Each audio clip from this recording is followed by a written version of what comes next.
The Empty House by Algernon Blackwood and read by Chris Halton. Certain houses, like certain persons, manage somehow to proclaim at once their character for evil. In the case of the latter, no particular feature need betray them. They may boast an open countenance and an ingenuous smile, and yet a little of their company leaves the unalterable conviction that there is something radically amiss with their being, that they are evil. Willy-nilly, they seem to communicate an atmosphere of secret and wicked thoughts, which makes those in their immediate neighbourhood shrink from them as from a thing diseased.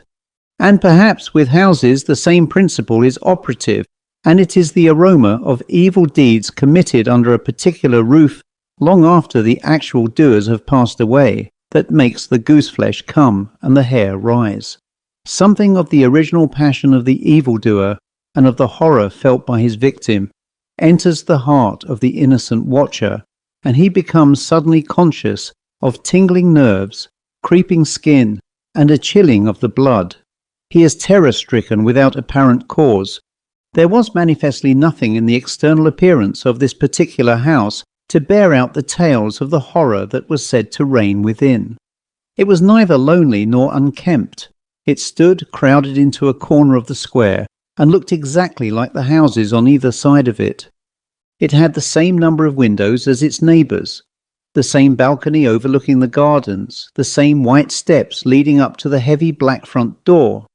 And in the rear there was the same narrow strip of green, with neat box borders running up to the wall that divided it from the backs of the adjoining houses. Apparently, too, the number of chimney pots on the roof was the same, the breadth and angle of the eaves, and even the height of the dirty area railings. And yet this house in the square, that seemed precisely similar to its 50 ugly neighbours, was as a matter of fact entirely different, horribly different. Wherein lay this marked invisible difference is impossible to say. It cannot be ascribed wholly to the imagination, because persons who had spent some time in the house, knowing nothing of the facts, had declared positively that certain rooms were so disagreeable they would rather die than enter them again, and that the atmosphere of the whole house produced in them symptoms of a genuine terror, while the series of innocent tenants who had tried to live in it and been forced to decamp at the shortest possible notice was indeed little less than a scandal in the town. When Shorthouse arrived to pay a weekend visit to his Aunt Julia in her little house on the seafront at the other end of the town, he found her charged to the brim with mystery and excitement. He had only received her telegram that morning, and he had come anticipating boredom, but the moment he touched her hand and kissed her apple-skin wrinkled cheek, he caught the first wave of her electrical condition. The impression deepened when he learned that there were to be no other visitors, and that he had been telegraphed for with a very special object. Something was in the wind, and the something would doubtless bear fruit, for this elderly spinster aunt with a mania for psychical research had brains as well as willpower, and by hook or by crook, she usually managed to accomplish her ends. The revelation was made soon after tea, when she sidled close up to him as they paced slowly along the seafront in the dusk. "I've got the keys," she announced in a delighted yet half-awesome voice. "Got them till Monday." "The keys of the bathing machine, or?" he asked innocently, looking from the sea to the town. Nothing brought her so quickly to the point as feigning stupidity. "Neither," she whispered. "I've got the keys of the haunted house in the square, and I'm going there tonight." Shorthouse was conscious of the slightest possible tremor down his back. He dropped his teasing tone. Something in her voice and manner thrilled him. She was in earnest. "But you can't go alone," he began. "That's why I wired for you," she said with decision. He turned to look at her. The ugly, lined, enigmatical face was alive with excitement. There was the glow of genuine enthusiasm round it like a halo. The eyes shone. He caught another wave of her excitement, and a second tremor, more marked than the first, accompanied it. "Thanks, Aunt Julia," he said politely. "Thanks awfully." "I should not dare to go quite alone," she went on, raising her voice. "But with you I should enjoy it immensely. You're afraid of nothing, I know." "Thanks so much," he said again. Is anything likely to happen?" "A great deal has happened," she whispered, "though it's been most cleverly hushed up. 3 tenants have come and gone in the last few months, and the house is said to be empty for good now." In spite of himself, Shorthouse became interested. His aunt was so very much in earnest. "The house is very old indeed," she went on, "and the story, an unpleasant one, dates a long way back. It has to do with a murder committed by a jealous stableman who had some affair with a servant in the house. One night he managed to secrete himself in the cellar, and when everyone was asleep, he crept upstairs to the servants' quarters, chased the girl down to the next landing, and before anyone could come to the rescue, threw her bodily over the banisters into the hall below. And the stableman was caught, I believe, and hanged for murder.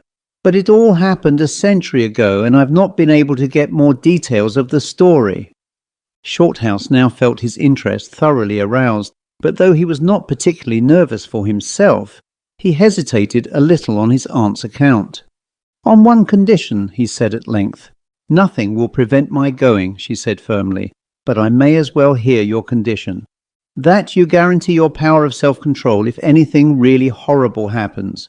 I mean that you are sure you won't get too frightened."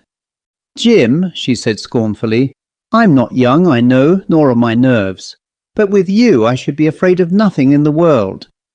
This, of course, settled it, for Shorthouse had no pretensions to being other than a very ordinary young man, and an appeal to his vanity was irresistible. He agreed to go. Instinctively, by a sort of subconscious preparation, he kept himself and his forces well in hand the whole evening, compelling an accumulative reserve of control by that nameless inward process of gradually putting all the emotions away and turning the key upon them, a process difficult to describe but wonderfully effective, as all men who have lived through severe trials of the inner man well understand. Later it stood him in good stead. But it was not until 10:30, when they stood in the hall, well in the glare of friendly lamps and still surrounded by comforting human influences, that he had to make the first call upon this store of collected strength. For once the door was closed, and he saw the deserted silent street stretching away white in the moonlight before them. It came to him clearly that the real test that night would be in dealing with 2 fears instead of 1. He would have to carry his aunt's fear as well as his own. And as he glanced down at her sphinx-like countenance and realized that it might assume no pleasant aspect in a rush of real terror, he felt satisfied with only one thing in the whole adventure, that he had confidence in his own will and power to stand against any shock that might come. Slowly they walked along the empty streets of the town. A bright autumn moon silvered the roofs, casting deep shadows. There was no breath of wind, and the trees in the formal gardens by the seafront watched them silently as they passed along.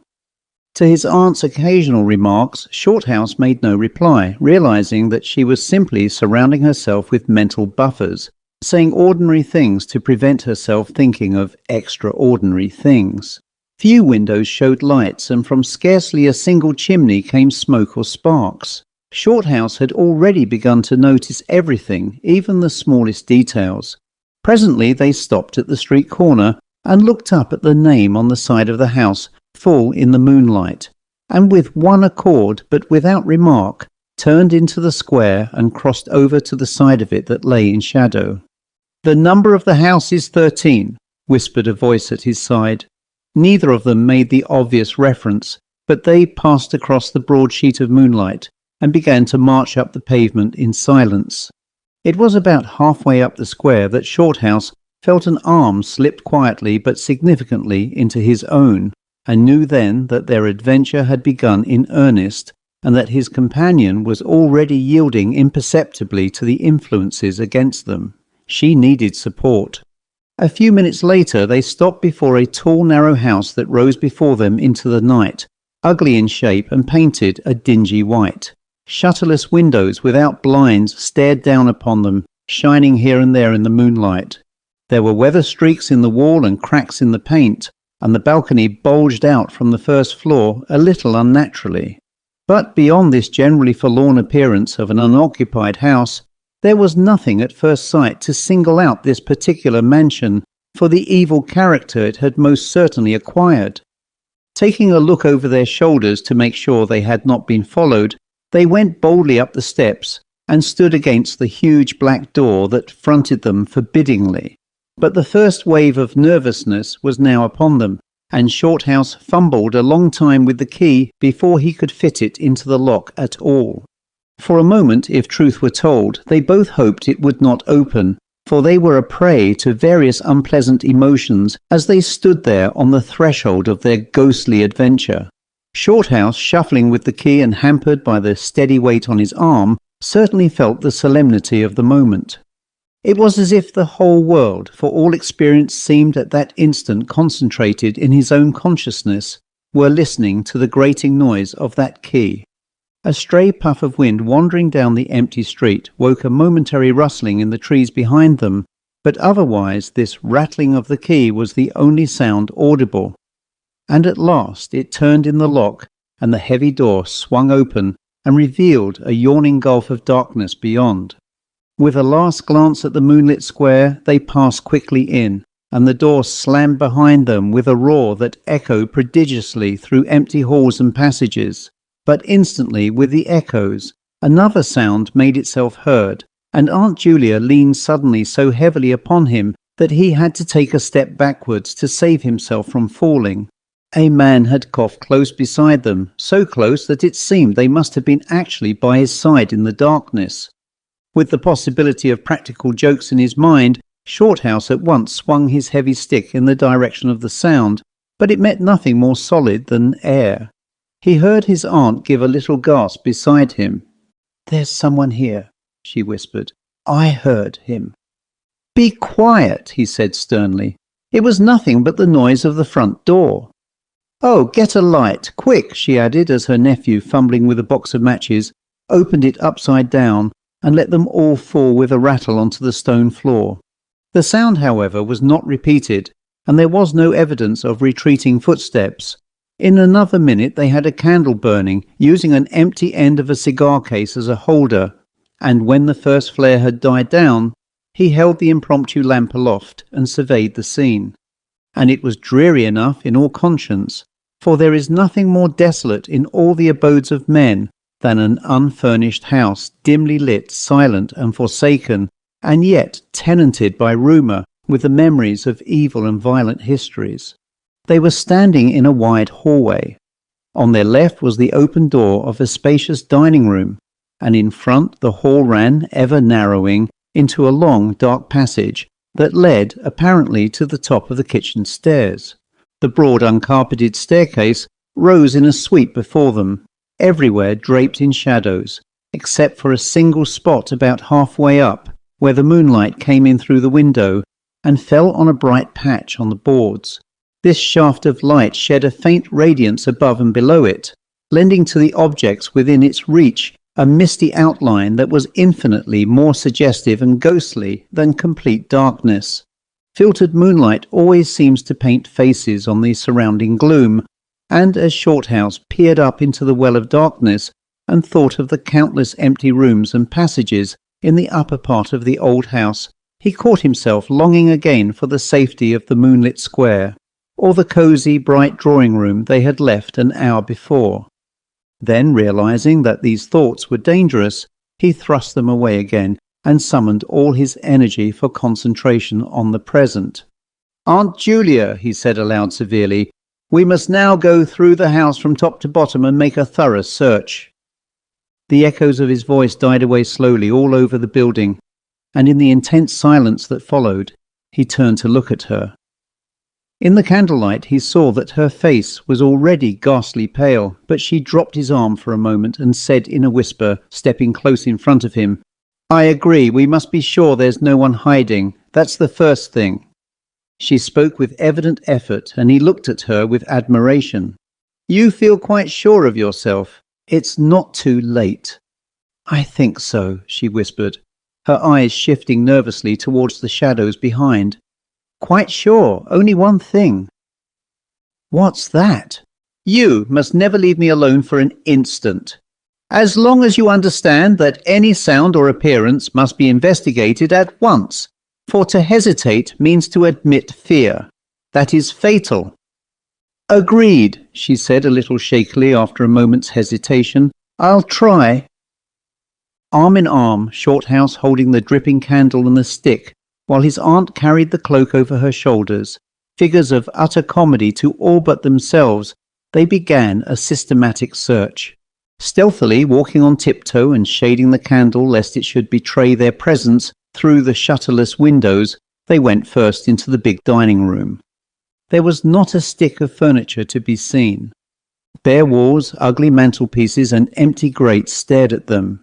Everything, they felt, resented their intrusion, watching them, as it were, with veiled eyes. Whispers followed them. Shadows flitted noiselessly to right and left. Something seemed ever at their back, watching, waiting an opportunity to do them injury. There was the inevitable sense that operations which went on when the room was empty had been temporarily suspended till they were well out of the way again.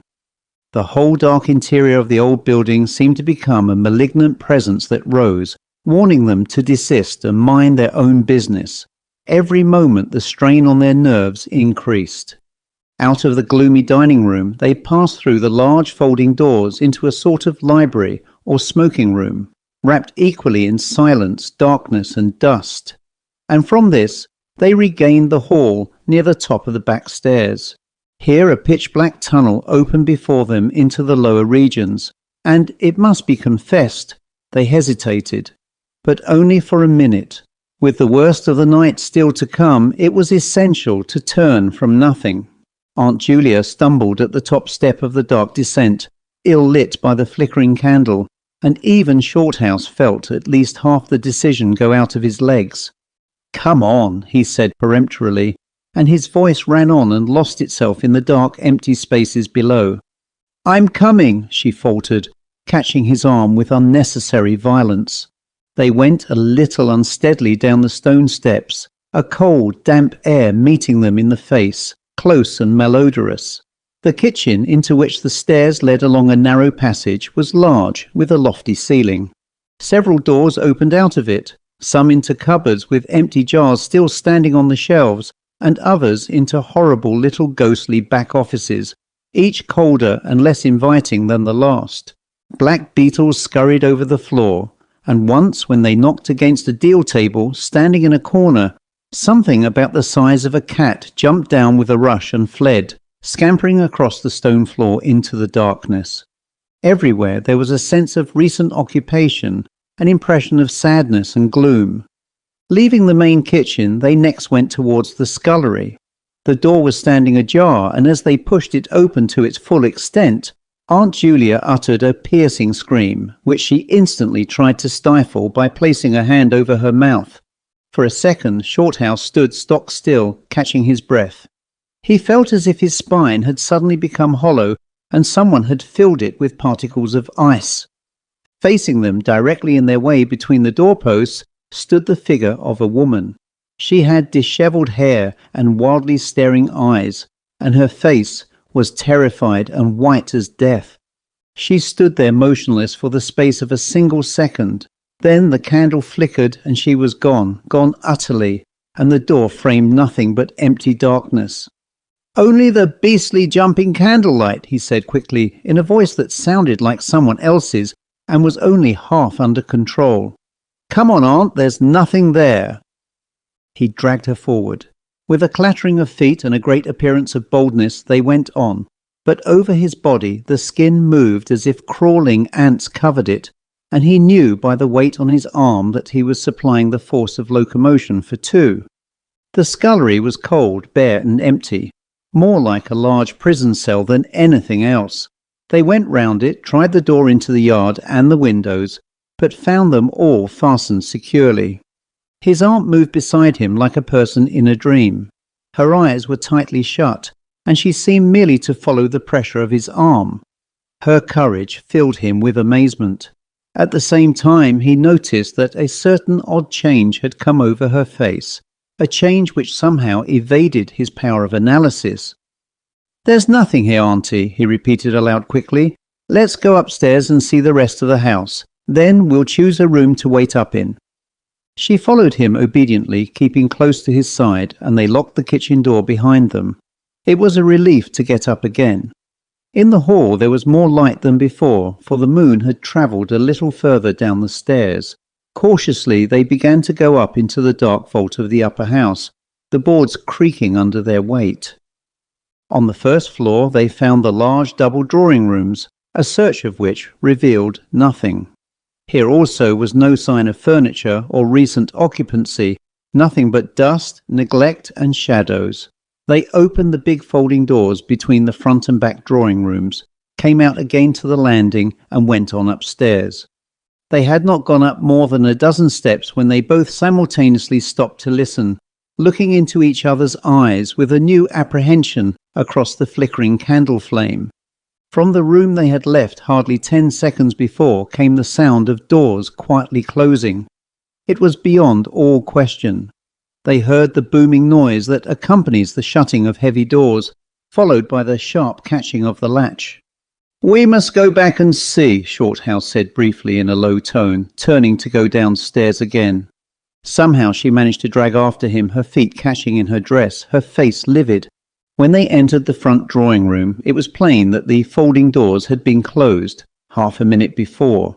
Without hesitation, Shorthouse opened them. He almost expected to see someone facing him in the back room, but only darkness and cold air met him. They went through both rooms, finding nothing unusual. They tried in every way to make the doors close of themselves, but there was not wind enough even to set the candle flame flickering. The doors would not move without strong pressure. All was silent as the grave. Undeniably the rooms were utterly empty, and the house utterly still. "It's beginning," whispered a voice at his elbow, which he hardly recognized as his aunt's. He nodded acquiescence, taking out his watch to note the time. It was 15 minutes before midnight. He made the entry of exactly what had occurred in his notebook, setting the candle in its case upon the floor in order to do so. It took a moment or two to balance it safely against the wall. Aunt Julia always declared that at this moment she was not actually watching him, but had turned her head towards the inner room, where she fancied she heard something moving. But at any rate both positively agreed that there came a sound of rushing feet, heavy and very swift, and the next instant the candle was out. But to Shorthouse himself had come more than this, and he has always thanked his fortunate stars that it came to him alone, and not to his aunt too. For as he rose from the stooping position of balancing the candle, and before it was actually extinguished, a face thrust itself forward so close to his own that he could almost have touched it with his lips. It was a face working with passion, a man's face, dark with thick features and angry savage eyes. It belonged to a common man, and it was evil in its ordinary normal expression, no doubt, but as he saw it, alive with intense aggressive emotion, it was a malignant and terrible human countenance. There was no movement of the air, nothing but the sound of rushing feet, stockinged or muffled feet, the apparition of the face, and the almost simultaneous extinguishing of the candle. In spite of himself, Shorthouse uttered a little cry, nearly losing his balance, as his aunt clung to him with her whole weight in one moment of real, uncontrollable terror. She made no sound, but simply seized him bodily. Fortunately, however, she had seen nothing, but had only heard the rushing feet, for her control returned almost at once, and he was able to disentangle himself and strike a match. The shadows ran away on all sides before the glare, and his aunt stooped down and groped for the cigar case with the precious candle. Then they discovered that the candle had not been blown out at all. It had been crushed out. The wick was pressed down into the wax, which was flattened as if by some smooth, heavy instrument. How his companion so quickly overcame her terror, Shorthouse never properly understood. But his admiration for her self-control increased tenfold, and at the same time served to feed his own dying flame, for which he was undeniably grateful. Equally inexplicable to him was the evidence of physical force they had just witnessed. He at once suppressed the memory of stories he had heard of physical mediums and their dangerous phenomena. For if these were true, and either his aunt or himself was unwittingly a physical medium, it meant that they were simply aiding to focus the forces of a haunted house already charged to the brim. It was like walking with unprotected lamps among uncovered stores of gunpowder. So with as little reflection as possible, he simply relit the candle and went up to the next floor. The arm in his trembled, it is true, and his own tread was often uncertain, but they went on with thoroughness, and after a search revealing nothing, they climbed the last flight of stairs to the top floor of all. Here they found a perfect nest of small servants' rooms, with broken pieces of furniture, dirty cane-bottomed chairs, chests of drawers, cracked mirrors, and decrepit bedsteads. The rooms had low sloping ceilings already hung here and there with cobwebs, small windows, and badly plastered walls, a depressing and dismal region which they were glad to leave behind. It was on the stroke of midnight when they entered a small room on the third floor, close to the top of the stairs, and arranged to make themselves comfortable for the remainder of their adventure. It was absolutely bare, and was said to be the room then used as the clothes closet, into which the infuriated groom had chased his victim and finally caught her.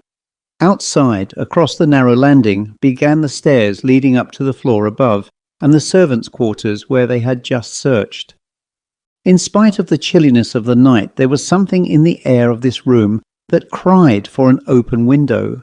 But there was more than this. Shorthouse could only describe it by saying that he felt less master of himself here than in any other part of the house. There was something that acted directly on the nerves, tiring the resolution, enfeebling the will.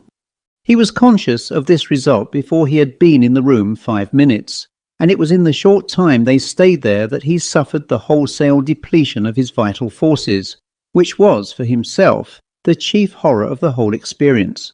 They put the candle on the floor of the cupboard, leaving the door a few inches ajar so that there was no glare to confuse the eyes and no shadow to shift about on walls and ceiling. Then they spread the cloak on the floor and sat down to wait, with their backs against the wall. Shorthouse was within 2 feet of the door onto the landing. His position commanded a good view of the main staircase leading down into the darkness, and also of the beginning of the servants' stairs, going to the floor above. The heavy stick lay beside him within easy reach. The moon was now high above the house.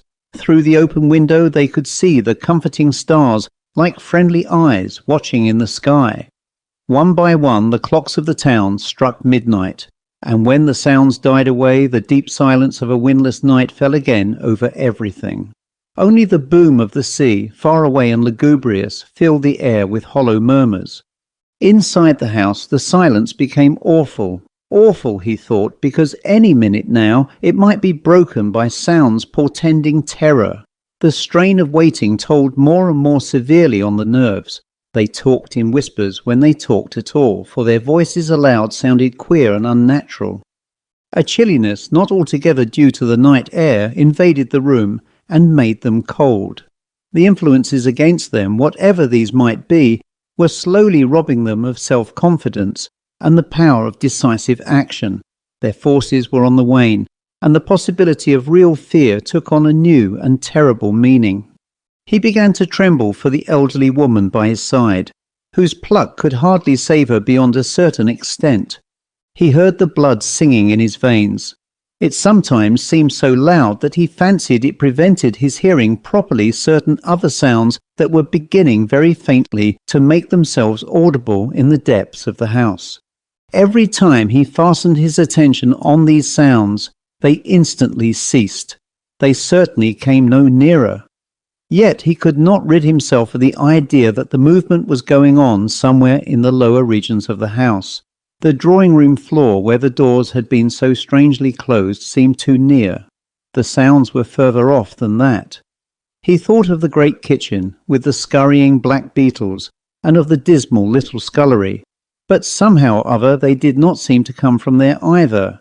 Surely they were not outside the house. Then suddenly the truth flashed into his mind, and for the space of a minute he felt as if his blood had stopped flowing and turned to ice. The sounds were not downstairs at all. They were upstairs, upstairs somewhere among those horrid, gloomy little servants' rooms, with their bits of broken furniture, low ceilings, and cramped windows. Upstairs where the victim had first been disturbed and stalked to her death. And the moment he discovered where the sounds were, he began to hear them more clearly. It was the sound of feet moving stealthily along the passage overhead, in and out among the rooms and past the furniture. He turned quickly to steal a glance at the motionless figure seated beside him, to note whether she had shared his discovery. The faint candlelight coming through the crack in the cupboard door threw her strongly marked face into vivid relief against the white of the wall. But it was something else that made him catch his breath and stare again. An extraordinary something had come into her face and seemed to spread over her features like a mask. It smoothed out the deep lines and drew the skin everywhere a little tighter, so that the wrinkles disappeared. It brought into the face, with the sole exception of the old eyes, an appearance of youth and almost of childhood. He stared in speechless amazement that was dangerously near to horror. It was his aunt's face indeed, but it was her face of 40 years ago, the vacant, innocent face of a girl. He had heard stories of that strange effect of terror which could wipe a human countenance clean of other emotions, obliterating all previous expressions, but he had never realized that it could be literally true or could mean anything so simply horrible as what he now saw. For the dreadful signature of overmastering fear was written plainly in that utter vacancy of the girlish face beside him, and when, feeling his intense gaze, she turned to look at him, he instinctively closed his eyes tightly to shut out the sight. Yet, when he turned a minute later, his feelings well in hand, he saw to his intense relief another expression. His aunt was smiling, and though the face was deathly white, the awful veil had lifted, and the normal look was returning. "Is anything wrong?" was all he could think of to say at the moment, and the answer was eloquent, coming from such a woman. "I feel cold and a little frightened," she whispered. He offered to close the window, but she seized hold of him and begged him not to leave her side even for an instant. "It's upstairs, I know," she whispered with an odd half-laugh, "but I can't possibly go up." But Shorthouse thought otherwise, knowing that in action lay their best hope of self-control. He took the brandy flask and poured out a glass of neat spirit stiff enough to help anybody over anything. She swallowed it with a little shiver. His only idea now was to get out of the house before a collapse became inevitable, but this could not safely be done by turning tail and running from the enemy. Inaction was no longer possible. Every minute he was growing less master of himself, and desperate, aggressive measures were imperative without further delay. Moreover, the action must be taken towards the enemy, not away from it. The climax, if necessary and unavoidable, would have to be faced boldly. He could do it now, but in 10 minutes he might not have the force left to act for himself, much less for both. Upstairs, the sounds were meanwhile becoming louder and closer, accompanied by occasional creaking of the boards. Someone was moving stealthily about, stumbling now and then awkwardly against the furniture. Waiting a few moments to allow the tremendous dose of spirits to produce its effect, and knowing this would last but a short time under the circumstances, Shorthouse then quietly got on his feet, saying in a determined voice, "Now, Aunt Julia, we'll go upstairs and find out what all this noise is about. You must come too, it's what we agreed." He picked up his stick and went to the cupboard for the candle. A limp form rose shakily beside him, breathing hard, and he heard a voice say very faintly something about being ready to come. The woman's courage amazed him. It was so much greater than his own, and as they advanced, holding aloft the dripping candle, some subtle force exhaled from this trembling, white-faced old woman at his side that was the true source of his inspiration. It held something really great that shamed him and gave him the support without which he would have proved far less equal to the occasion. They crossed the dark landing, avoiding with their eyes the deep black space over the banisters. Then they began to mount the narrow staircase to meet the sounds which, minute by minute, grew louder and nearer. About halfway up the stairs, Aunt Julia stumbled and Shorthouse turned to catch her by the arm, and just at that moment there came a terrific crash in the servants' corridor overhead. It was instantly followed by a shrill, agonized scream that was a cry of terror, and a cry for help melted into one. Before they could move aside or go down a single step, someone came rushing along the passage overhead, blundering horribly, racing madly at full speed, 3 steps at a time, down the very staircase where they stood. The steps were light and uncertain, but close behind them sounded the heavier tread of another person, and the staircase seemed to shake. Shorthouse and his companion just had time to flatten themselves against the wall when the jumble of flying steps was upon them, and 2 persons, with the slightest possible interval between them, dashed past at full speed. It was a perfect whirlwind of sound breaking in upon the midnight silence of the empty building. The 2 runners, pursuer and pursued, had passed clean through them where they stood, and already with a thud the boards below had received first one, then the other. Yet they had seen absolutely nothing, not a hand or arm or face or even a shred of flying clothing. There came a second's pause. Then the first one, the lighter of the 2, obviously the pursued one, ran with uncertain footsteps into the little room which Shorthouse and his aunt had just left. The heavier one followed. There was a sound of scuffling, gasping and smothered screaming, and then out onto the landing came the step of a single person treading weightily. A dead silence followed for the space of half a minute, and then was heard a rushing sound through the air. It was followed by a dull, crashing thud in the depths of the house below, on the stone floor of the hall. Utter silence reigned after. Nothing moved. The flame of the candle was steady. It had been steady the whole time, and the air had been undisturbed by any movement whatsoever. Palsied with terror, Aunt Julia, without waiting for her companion, began fumbling her way downstairs. She was crying gently to herself, and when Shorthouse put his arm around her and half carried her, he felt that she was trembling like a leaf. He went into the little room and picked up the cloak from the floor, and arm in arm, walking very slowly without speaking a word or looking once behind them, they marched down the 3 flights into the hall. In the hall they saw nothing, but the whole way down the stairs they were conscious that someone followed them, step by step. When they went faster, it was left behind, and when they went more slowly, it caught them up. But never once did they look behind to see, and at each turning of the staircase they lowered their eyes for fear of the following horror they might see upon the stairs above. With trembling hands Shorthouse opened the front door, and they walked out into the moonlight and drew a deep breath of the cool night air blowing in from the sea. The end.